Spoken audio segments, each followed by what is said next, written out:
Doctor Nishi, सबसे पहले तो आपका बहुत बहुत स्वागत है।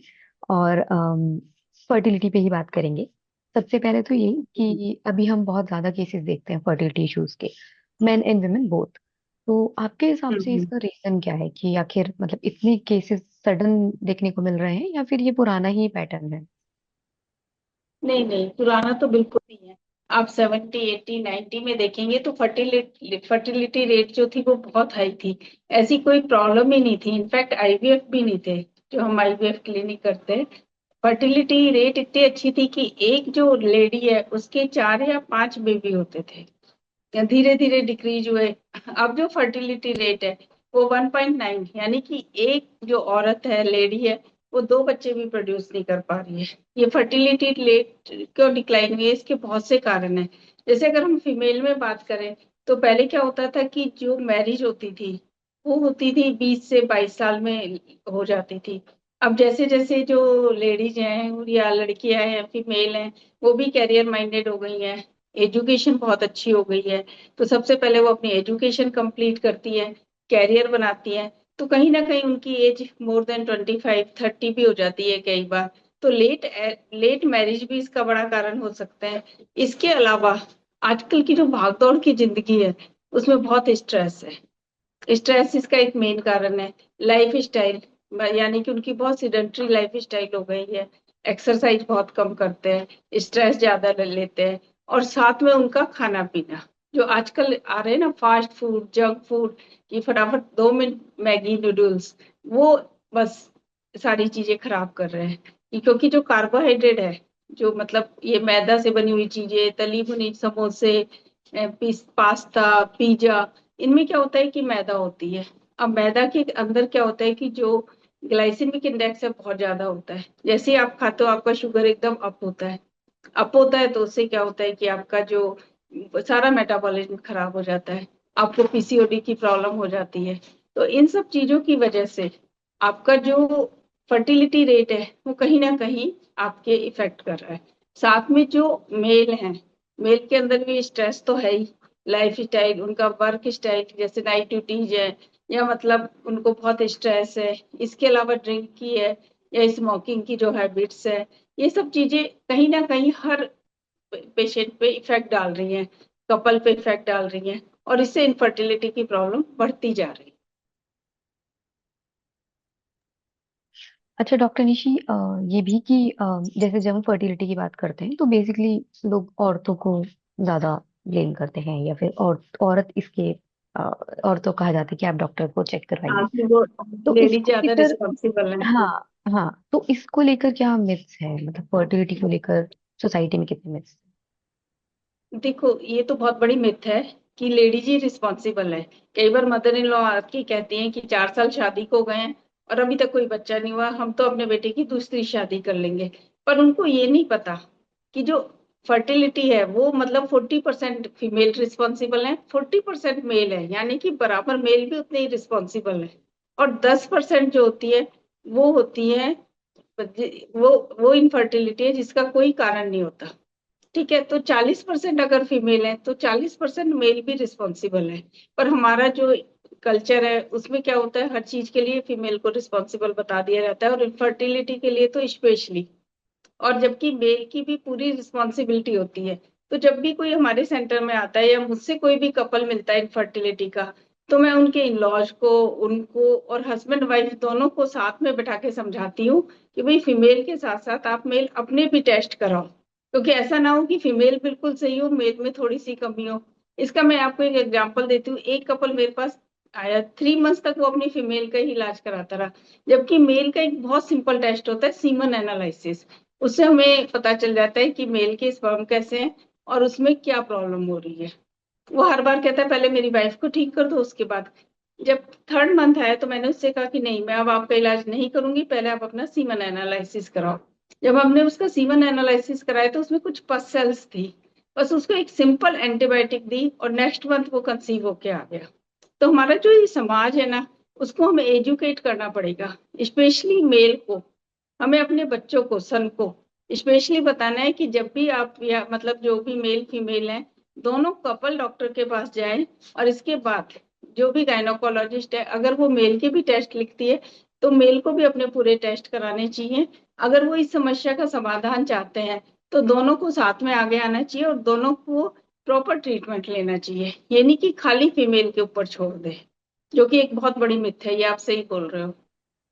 अच्छा, अगर हम रिसेंट के केसेस देखें, या आप काफी टाइम से इंडस्ट्री में हैं, तो आप कितने केसेस देख रही हैं? मतलब क्या अभी केसेस बड़े हैं, पहले कम होते थे? तो इस तरह का कुछ आप देख रही हैं पैटर्न? हाँ, ये मैं काफी देख रही हूँ। मैं 2005 से हूँ इस फील्ड में। उससे पहले मैं आर्मी में थी, आरआर हॉस्पिटल में।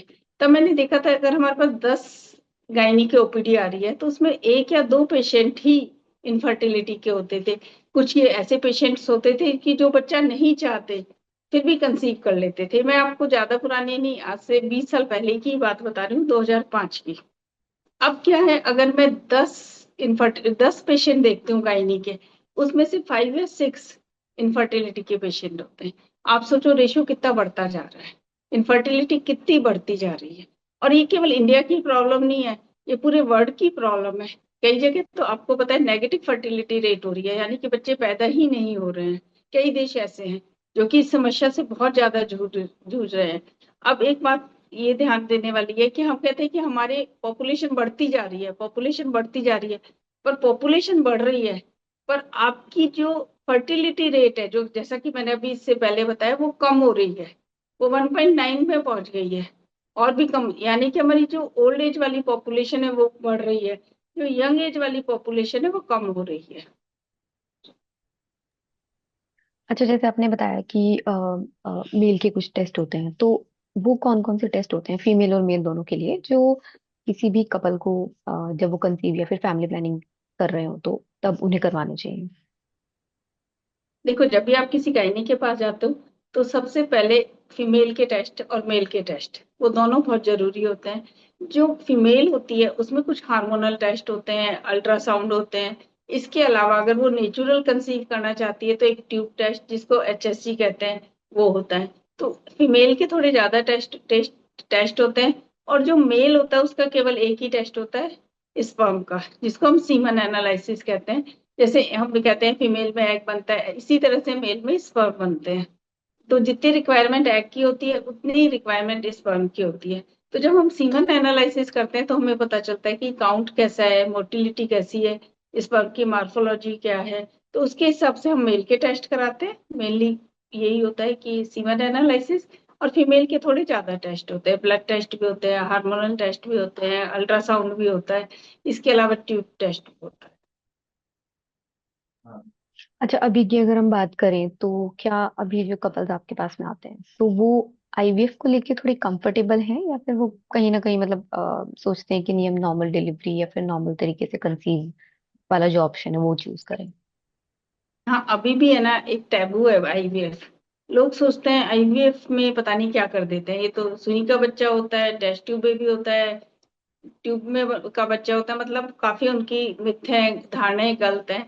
आईवीएफ में यानी कि मेरे से अगर कोई सिस्टर इन लॉ या किसी रिलेटिव करा रही है तो वो आके कहती है कि मैं अपनी सिस्टर को लाई हूँ या भाभी को लेकर आई हूँ, पर मैडम उसको बताना मत कि हमने आईवीएफ कराया है। आप उसको बोलना हमारा नेचुरल हो गया है। और जो कपल आते हैं ना, वो भी अभी तो हमारी शादी को 2 साल ही हुए हैं। मैंने कहा पर आपकी एज 38 हो रही है, आपने शादी लेट की है, तो इसका मतलब ये नहीं कि 2 साल ही आपकी एज हुआ है तो शादी को, तो 2 साल मतलब आपकी एज ऐसी हो गई है कि अब आपको आईवीएफ पे जाना चाहिए, आपका एएमएच कम हो रहा है।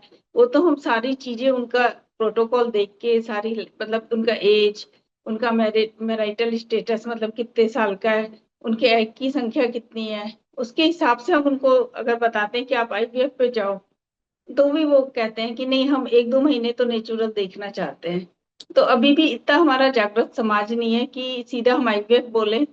ऐसा आज तक मेरे सामने कोई पेशेंट नहीं आया जो आके कहता है मैडम मुझे आईवीएफ कराना है। उनको हमें ही समझाना पड़ता है भाई आप में ये कमी है। यहाँ तक कि कई बार उनकी ट्यूब बंद होती है। ट्यूब बहुत इंपॉर्टेंट स्ट्रक्चर है, जो कि जहाँ पे फर्टिलाइजेशन होता है। उस ट्यूब अगर बंद है तो आपके कोई बच्चा हो ही नहीं सकता। आपके आईवीएफ के थ्रू ही बच्चा होगा अगर आपकी ट्यूब बंद है। तो भी पेशेंट कहते हैं एक बार नेचुरल ट्राई कर लेते हैं। तो मतलब ये हमारी कहीं एजुकेशन में ही कमी है।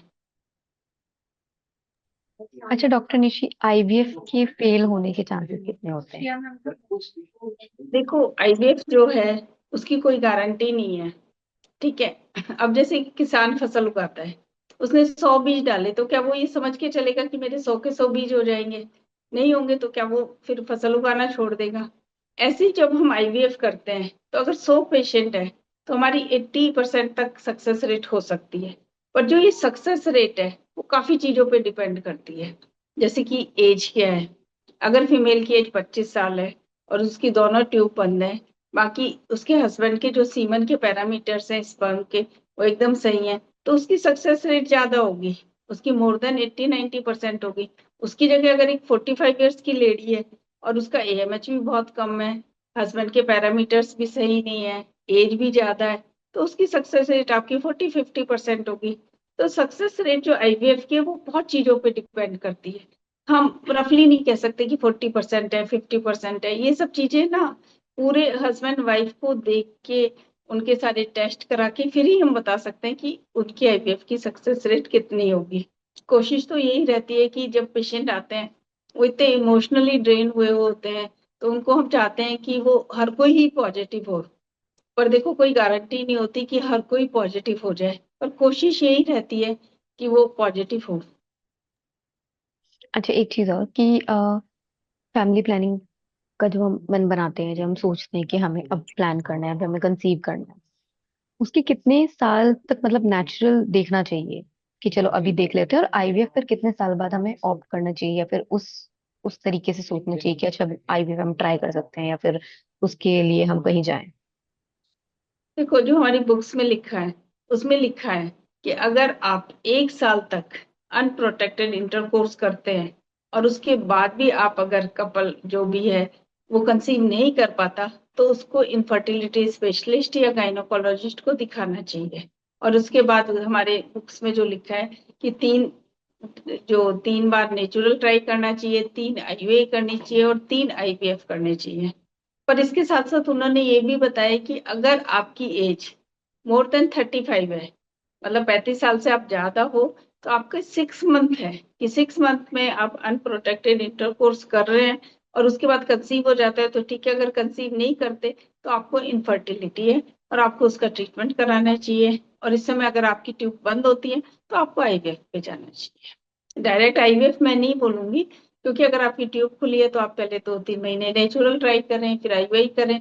इसके बाद भी नहीं होता, तो आपको कई बार अनडायग्नोस्ड जो होती है, वो वो इनफर्टिलिटी होती है, तो उसके लिए फिर हम एंड में आईवीएफ बताते हैं। अच्छा डॉक्टर निशी, जब आपके पास कोई आता है, आपकी क्लिनिक में जब कोई आता है, तो आप सबसे पहले क्या इंश्योर करती है कि जो कपल आया उन्हें हम क्या बताएं? देखो, सबसे पहले जो कपल आता है, तो हम उसकी पूरी हिस्ट्री लेते हैं कि भाई कितने साल शादी को हो रहे हैं। कई बार क्या होता है, पेशेंट की शादी को तो 5 साल हो गए, पर वो लास्ट 3 मंथ से ही ट्राई कर रहे होते हैं। इसके अलावा हमें उनका इन्वेस्टिगेशंस देखना पड़ता है कि भाई क्या इन्वेस्टिगेशन है, क्यों वो हमारे पास आए हैं। कहीं उनको डायबिटीज तो नहीं है, थायराइड की प्रॉब्लम तो नहीं है। कई बार खाली हाइपोथायरॉयडिज्म होता है, थायराइड की प्रॉब्लम होती है, और हम उससे ट्रीट करते हैं और पेशेंट कंसीव कर जाता है। तो जब भी पेशेंट आता है, तो हम उसको पूरा ओवरऑल देखते हैं। ये नहीं कि खाली हम आईवीएफ पे ही डाल दें, हम उसके सारे टेस्ट कराते हैं, हस्बैंड के भी और वाइफ के भी। सीमन एनालिसिस कराते हैं। इसके बाद हम देखते हैं किस में कमी है, हस्बैंड में है या वाइफ में, या दोनों में है, तो उसके हिसाब से ट्रीटमेंट देते हैं। ताकि मतलब एक ये पूरी स्टडी होती है, पूरा प्रोटोकॉल बनता है और उसके अकॉर्डिंग फिर चला जाता है।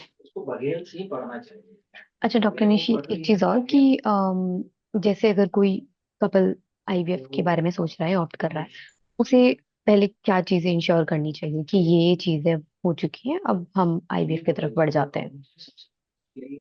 आपको एक बात मैं बताना चाहूंगी, जब भी पेशेंट आईवीएफ के लिए आता है ना, तो वो पूरी डिटेल क्या, पूरी यूट्यूब से देख के, पूरी गूगल से जानकारी लेके तब आता है हमारे पास। क्योंकि वो उससे पहले काफी आरएमपी के पास, गायनी के पास अपना ट्रीटमेंट करा करा के सीख चुका होता है।